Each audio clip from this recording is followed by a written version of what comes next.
ऊपर तशरीफ लाएं। और इसी तरह मुअज़्ज़िज़ उलमाए किराम, भाइयों, बुजुर्गों, माँ बहनों, नौजवान साथियों, हमारे दरमियान और एक इलेक्शन हमारा सामने आया है। 75 साल में बार बार हमारे सामने इलेक्शन आता है। आखिर इलेक्शन क्या है, क्यों हम नुमाइंदा चुनते हैं, एक एमएलए क्या होता है? देखिए, एक एमएलए हमारे नुमाइंदे होते हैं और एमएलए ऐसा रहना कि वो हमेशा हमारे दुख में, हमारे दर्द में हमारे साथ रहबर बनकर, कायद बनकर, खादिम बनकर, हमारे कंधे पे कंधे मिलाकर चलने वाला, हर मुश्किल में हर हमारा साथ हो, वो हल्के के हर मसाइल के हल करने वाला, ये है एमएलए। एमएलए का पावर हम इसलिए देते हैं, वो पावर लेकर वो लोगों का खिदमत करे। तो भाइयों, बुजुर्गों, 75 साल के बाद हमारे सियासत की सिस्टम में जब सुधार नहीं आया, गलत लोग और हकीकत बात करने में पीछे हटने वाले या कुछ उनका मफाद के लिए ही एमएलए बनते हैं। एक एमएलए वो एक 30-40 साल एमएलए बनता है, उसके बाद उसका बेटा या बेटी को रेडी करता है। हकीकत में हम लोग भी भूल गए एमएलए क्या है। तो भाइयों, आने वाले जो 10 तारीख का जो इलेक्शन है, इस इलेक्शन हमारे मुस्तकबिल का इलेक्शन है, हमारे बच्चों का, नौजवानों का मुस्तकबिल का इलेक्शन है, हमारे माँ बहनों का तहफ़्फ़ुज़ का एक इलेक्शन है, हमारे इदारों का, हमारे शरीयत का, हमारा कॉन्स्टिट्यूशन का, हमारे सेक्युलरिज्म का, हमारा भाईचारे का, हमारा संविधान का तहफ़्फ़ुज़ का एक इलेक्शन होना चाहिए। जिस आदमी को हम एमएलए बनाते हैं, हमारा रहबर बनकर काम होना चाहिए। तो इसलिए आने वाले 10 तारीख को आप जाके वोट डालने से पहले गौर व फिक्र कीजिए और इत्मीनान के साथ ठंडे दिमाग से एक 10 मिनट सोचिए कि जो हमारी जो वोट से कल क्या होने वाला। 14 साल से एसटीपीआई इस सरजमीन में हर मजलूमों का आवाज बनकर हक को इंसाफ कायम करने के लिए, सोशल जस्टिस के लिए, सेक्युलरिज्म बचाने के लिए हम काम कर लेकर इसका ये देश में संविधान चलेगा, सिर्फ और सिर्फ संविधान चलेगा, तानाशाही नहीं चलेगा। आज अफसोस इस बात की है, जो नुमाइंदे हमारे साथ हमारा हर परेशानी में खड़े होना था, वो लोग उनका जिम्मेदारी निभा लेकर नहीं है। तो इसलिए social democratic party of India को मजबूरन इस जिम्मेदारी लेना पड़ा। हम हमारा जिम्मेदारी चोरों लुटेरों का साथ देकर हम खामोश हो नहीं सकते। हमारे जद्दोजहद जब तक इंसाफ कायम नहीं होता, गरीबों का मदद नहीं होता, तो तब तक हम लोग जद्दोजहद करना पड़ेगा। आज एसटीपीआई इस मकाम पर खड़ी है, हर कोने कोने पे एसटीपी का नाम है, तो वो सिर्फ और सिर्फ हमारे जद्दोजहद और मेहनत हमारी कोशिशें, हमारे खिदमत और आप लोगों का दुआ की वजह से है। किसी का चेहरा दिखाकर हम पार्टी नहीं बनाए। किसी को राहुल गांधी का फोटो रहेगा, किसी को प्रियंका गांधी का फोटो रहेगा, किसी को देवेगौड़ा जी का फोटो रहेगा, मगर एसटीपी का काम ही, खिदमत भी एसटीपी का पहचान है। अगर एसटीपी आज इस मकाम पर पहुंची है तो खुद जद्दोजहद से, मेहनत से, कुर्बानियों से और शहीदों से इस मकाम पर हम आए हैं। तो भाइयों, इस एनआर हल्के क्या हालात में है, इसको कैसा सुधारा जाए, मेरा सोच, मेरा फिक्र, मेरा विजन क्या है। इस इलाके में सेहत, एजुकेशन, हाउसिंग, इसका ऊपर गौर व फिक्र करना चाहिए। इतना बड़ा इलाका, 3.5 लाख आबादी रहने वाले इस इलाके में एक हॉस्पिटल नहीं है। आज इतना साल होने के बावजूद भी हम लोग बड़ी हॉस्पिटल, केआर हॉस्पिटल को जाना पड़ता है। डिलीवरी के लिए चिलवांबा हॉस्पिटल जाना पड़ रहा। तो इसलिए मैं, अगर आप मौका देंगे तो इंशाअल्लाह एनआर में एक 100 बेड का मल्टी स्पेशलिटी हॉस्पिटल हम लाएंगे।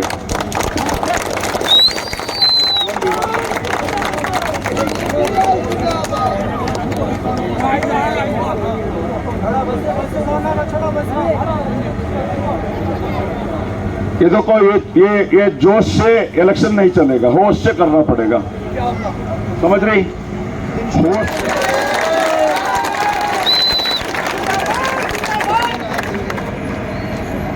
तो भाइयों, और हमारा एक बीडी हॉस्पिटल है, आज उसपे कौन सा इलाज चल रहा है, बुखार वगैरह हुआ तो सुबह को जाकर आना, नो एडमिशन नहीं है, बराबर एडमिशन नहीं कर लेकर है। तो इंशाल्लाह बड़ी हॉस्पिटल है, बड़ी जगह है, उसका फायदा तमाम लोगों को मिलना है। इंशाल्लाह हम मुझे जिताएंगे तो उसको अपग्रेडेशन करके हर वो फैसिलिटी उधर मिलना है, इंशाल्लाह वो काम हम करेंगे।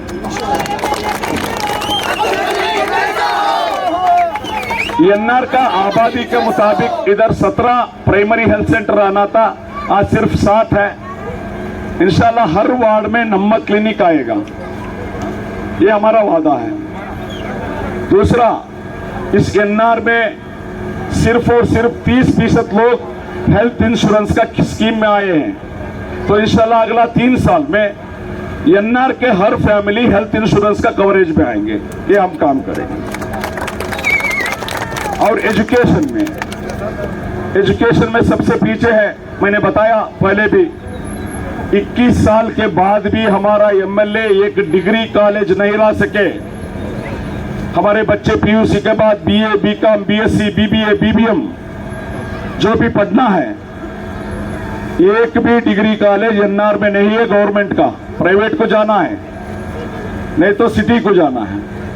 बहुत सारे मेरे माँ बहनों के मैं जब गुफ्तगू करता हूं, उन्होंने बोलते हैं मेरे बच्चे को पीयूसी के बाद हम लोग ड्रॉप करें, क्योंकि 2-2 बस चढ़ के हमारे बच्चे को हम नहीं भेजते। तो इंशाल्लाह हम ना आप मौका देंगे तो एनआर में 2 डिग्री कॉलेज लाएंगे हम, एक बैको बच्चियों के लिए, एक जनरल डिग्री कॉलेज। आइंदा हमारे बच्चे लॉयर बनना है, जज बनना है, अच्छे मकाम को पहुंचाना है, तो इंशाल्लाह एनआर में एक गवर्नमेंट का लॉ कॉलेज लाएंगे, एक पॉलिटेक्निक लाएंगे, आईटीआई लाएंगे। और जितने भी स्कूल है, कॉलेज है एनआर में, वो जो कितना स्टूडेंट्स पास आउट होते उतना मुताबिक इधर स्कूल एस्टैब्लिश होना है, वो काम करेंगे। हर स्कूल को डेवलपमेंट करेंगे। मैंने इरादा किया हर महीने इंशाल्लाह हम एमएलए बनेंगे, हर महीने कम से कम 2 स्कूल को मैं विजिट करूंगा, स्कूल कॉलेज, वहां का तमाम चीजों को मैं ऑब्जर्व करूंगा। वो स्कूल में टीचर्स है, वो स्कूल में टॉयलेट है, पानी का सहूलत है, बच्चों को बेंच का, डेस्क का फैसिलिटी है, पढ़ाई कैसा किया जाता है, इसका ऑब्जर्वेशन हम करेंगे। दूसरा, हमारे बच्चे गवर्नमेंट को जॉब को जाने के लिए आजकल कॉम्पिटिटिव एग्जाम लिखना पड़ता है। वो एग्जाम में पास होने के लिए बेहतरीन तरबियत का एक इंतजाम एनआर में एक अकादमी के जरिए किया जाएगा। दूसरा, घरां का, हाउसिंग का बहुत बड़े परेशानियां हैं। 2002, 2003, 2004 में हमारे हजारों लोग, हम इधर 10-10 हजार रुपए पैसे बने थे आश्रय घर के लिए। 20 साल हो गया, 20 साल हो गया, अभी तक घर भी नहीं है, पैसे भी वापस नहीं है। मैंने चंद दिन पहले हमारे मुफ्ती हजरत ताजुद्दीन साहब से बात कर रहा था, यही बात कर रहा था। हजरत, बहुत सारे लोग 10-10 हजार रुपए बन के 20 साल हो गया, उनका पैसे भी वापस नहीं आया, घर भी वापस नहीं आया। तो मुफ्ती साहब बोले मैं भी एप्लीकेशन डाला हूं, मुझे भी 20 साल से इंतजार कर रहा हूं। ये हालात है हमारा। एमएलए को वोट दिलाने वाले, कौम की सीट बचा लियो बोलकर वोट डालने वाले कान खोल कर सुन लो। 20 साल से जो पैसा, हजारों लोग पैसे बने, एक आदमी को करना ही आया, कौन जवाब देगा इसको? एमएलए को वाह करने वाले, कौम की सीट बचा लो करने वाले, वो बेकसूर लोग, उसमें कई लोग इंतकाल हो गए। 20 साल पहले 10,000 रुपए का वैल्यू आप कैलकुलेशन करो। कितने साल हमारे बच्चों का, हमारा मुस्तकबिल का बर्बाद करेंगे आप लोग? कितने साल बर्बाद करोगे कौम की सीट बचा लियो बोलकर?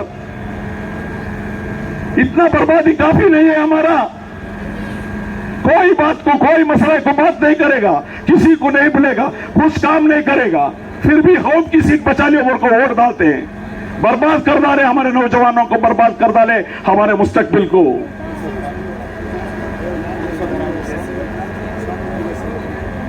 और पूछते हैं अब्दुल मजीद क्या किया, क्या नहीं किया, वो पूछो। हारने के बावजूद भी हर हमेशा तुम्हारे साथ रहा। फारूकिया कॉलेज का, फारूकिया हाई स्कूल का, हमारे बच्चों का स्कूल को रातों रात गुफुल डालकर हमारे बच्चों को रास्ते पे लाए। क्या तुम्हारा एमएलए आया वहां? हमारा बच्चे रो रहे थे, हमारा स्कूल बचाओ, बारिश में भीग रहे थे, उनका आंसू पोंछने के लिए तुम्हारे एमएलए नहीं गया, अब्दुल मजीद गया।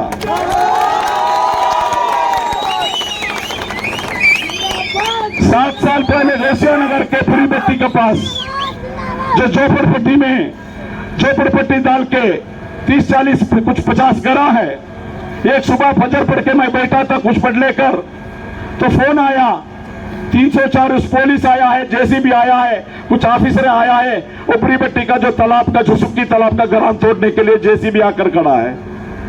मैंने गया, मैंने पूछा ऑफिसर को क्या ऑर्डर है आपको? उन्होंने बनाया इलीगल बनाए तालाब बेघर में। मैंने बोला इलीगल क्यों बनते हैं? अगर गवर्नमेंट आपका एमएलए कर देते तो इलीगल क्यों बनते हैं भाई? क्यों झोपड़पट्टी में रहते हैं? मैंने बताया आप तोड़ना चाहते हैं तो पहले इनको दूसरा घर का इंतजाम करो, उसके बाद आप खाली करो। मैंने जेसीबी के सामने करा, अगर झोपड़पट्टी को तोड़ना है जेसीबी पहले अब्दुल मजीद के ऊपर चलना पड़ेगा। 7 साल हो गए, अभी भी वो घरा में वो लोग हैं। 7 साल।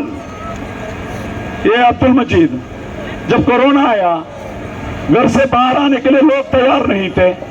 कौन आया भाई? अब्दुल मजीद हर हॉस्पिटल से हर हॉस्पिटल को भाग रहा था।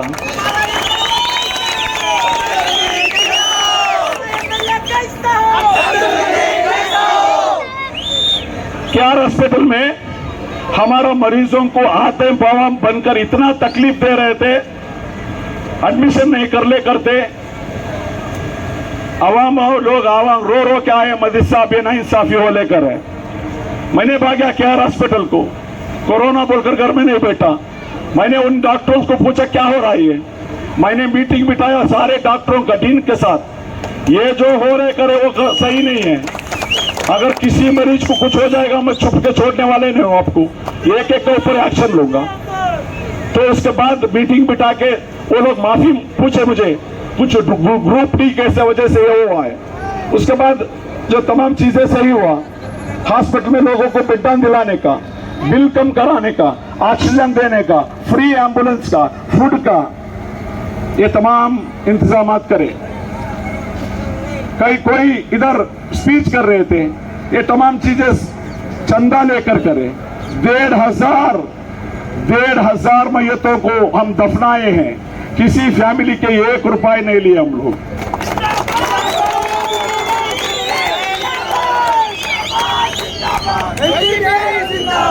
पीपी किट जो है, पीपी किट गवर्नमेंट ने दिया, हम लोग को 5 पीपी किट दे रहे थे, हमारा डोनर्स पीपी किट दिए थे, उसके जरिए से हम काम चलाए। बहुत सारे लोग हम लोग को, हमारे कारकुनों को, हमारे एम्बुलेंस को पैसा देने हैं, हम पैसा नहीं लिए, एम्बुलेंस भी फ्री, सब कुछ हम फ्री करें। ये तमाम टाइम में हम 24 घंटा इसके ऊपर काम कर रहे थे। हर हॉस्पिटल का सामने हमारे लीडर्स खड़े होकर जपते थे, कोई एक बेड मिलेगा, कोई एक बेड कब खाली होएगा। आपको याद होगा वो मंजर, हॉस्पिटल से हॉस्पिटल को पेशेंट को लेके जाते थे, बेड नहीं मिलता था। आज कोई स्पीच करता है, हम बताए थे 3.5 करोड़ रुपए हम बिल कम कराए। कोई हमारे साथी बोल रहे थे ये झूठ बोल रहे हैं। झूठ क्यों बोले? एसटीपीआई जो काम करता है हर चीज हिसाब किताब रखता है, तुम्हारे जैसा नहीं।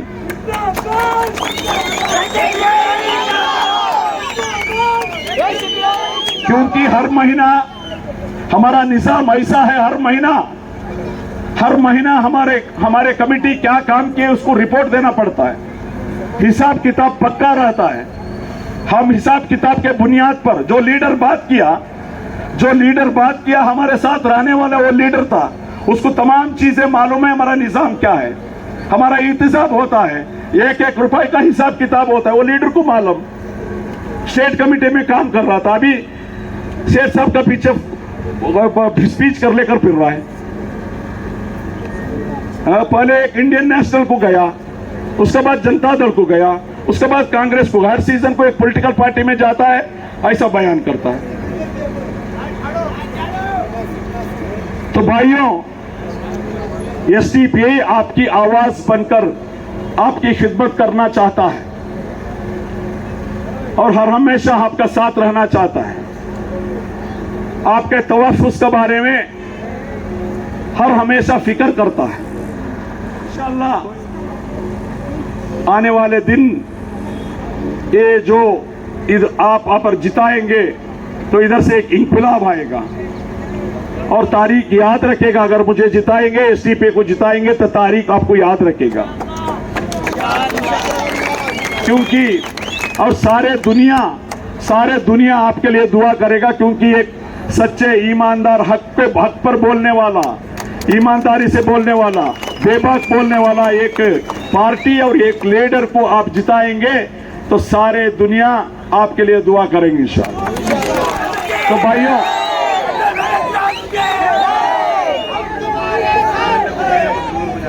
दूसरा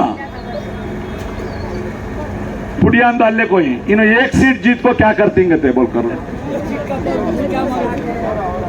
तुम्हें 20-2 साल से 2 बार गवर्नमेंट बनकर, मिनिस्टर बनकर क्या कर लिए, हम ना पूछते हैं।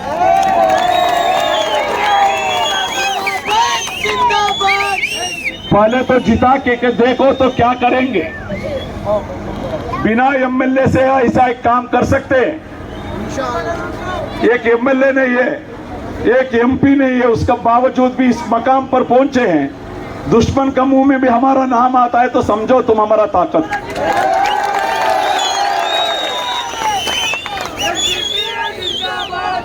इनको इल्म नहीं है, हर वो चीज एक से शुरू होता है।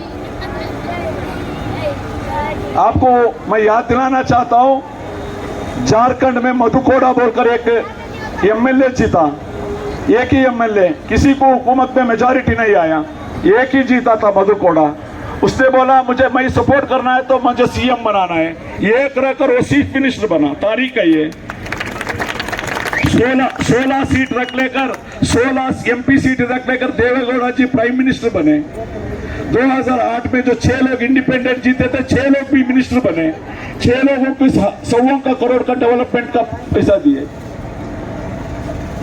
तुम्हें एक अब्दुल मजीद को जिता को देखो, उसके बाद देखो क्या होता है।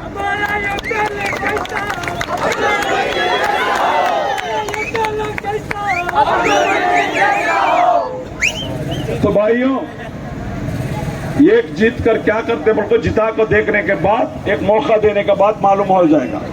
एक जीत को क्या करती इंगर को पूछने वालों, 20 साल जो MLA 2 बार मिनिस्टर को होकर इन्हों क्या करे बोलकर उसका ऊपर आप इंतजाम करो, बात पूछो हम ना।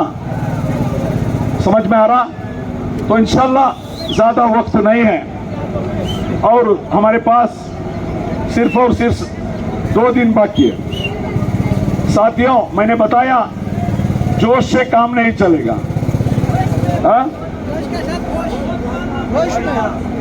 एक एक घर को भी जाकर वोट डालना पड़ेगा इंशाअल्लाह। समझ में आया? इंशाअल्लाह। जोश से काम नहीं हो, होश से, हिकमत से काम करना। और 2 दिन इलेक्शन में बहुत आजीजगी के साथ, बेहतर के सलूकत के साथ हम लोग को काम करना पड़ेगा। सामने वाला आपको छेड़ेगा, कुछ भी छेड़ने दो।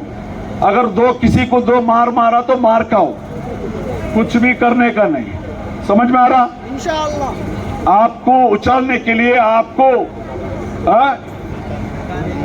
भड़काने के लिए ये लोग ये सियासत करेंगे। आप STPI का कैडर है। आप कौन है? STPI कैडर समझदार होते हैं। समझ में आया? समझदारी के साथ, बेहतरीन तालुकसारी के साथ, बेहतरीन अंदाज से, आजीज के साथ एक लोगों को वोट डालकर दलाना इंशाल्लाह काम करेंगे। मैंने बताया ये जो इलेक्शन हो, अब्दुल मजीद MLA बने मेरे मफाद के लिए नहीं। समझ में आ रहा? मेरे मफाद के लिए नहीं।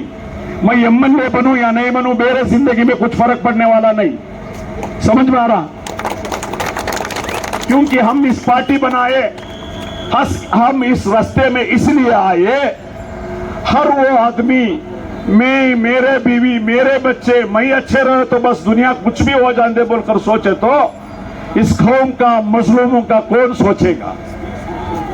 तो इसलिए हम इस फिक्र लेके आए हैं, हम इस मजलूमों को, इस आवाम को, गरीबों को कुछ ना कुछ करना। समझ में आ रहा? तो इसलिए ये रास्ते हम चुने।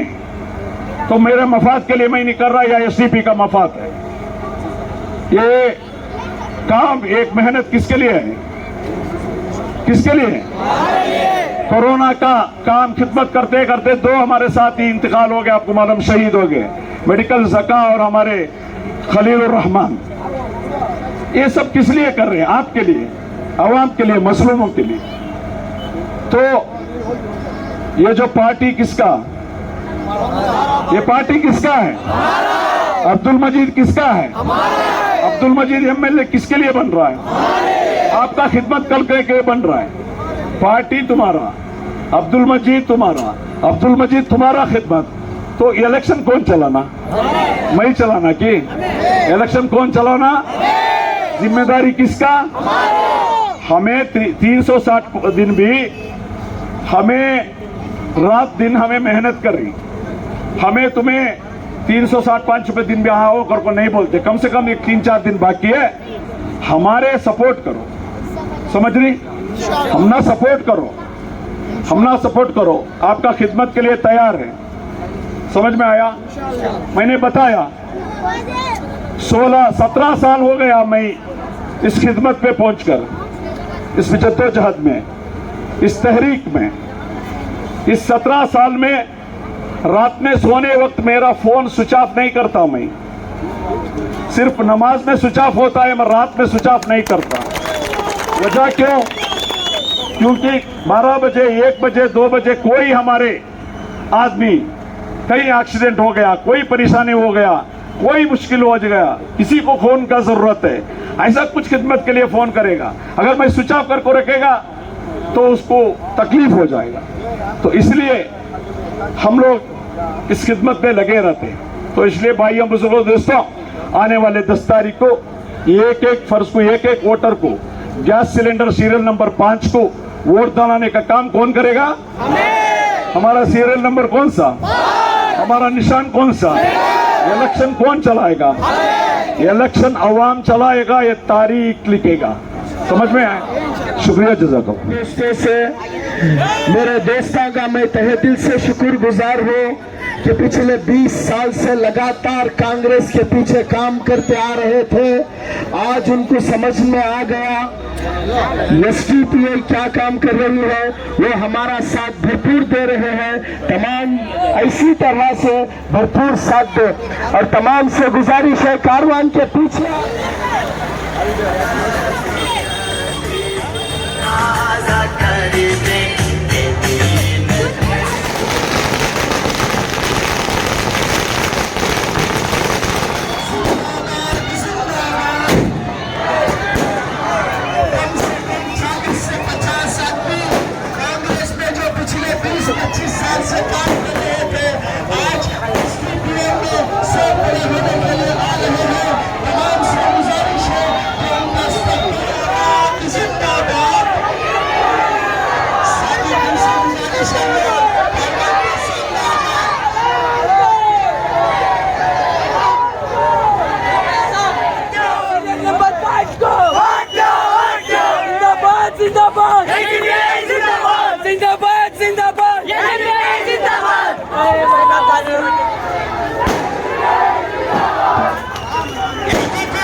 इसी महीने के 10 तारीख को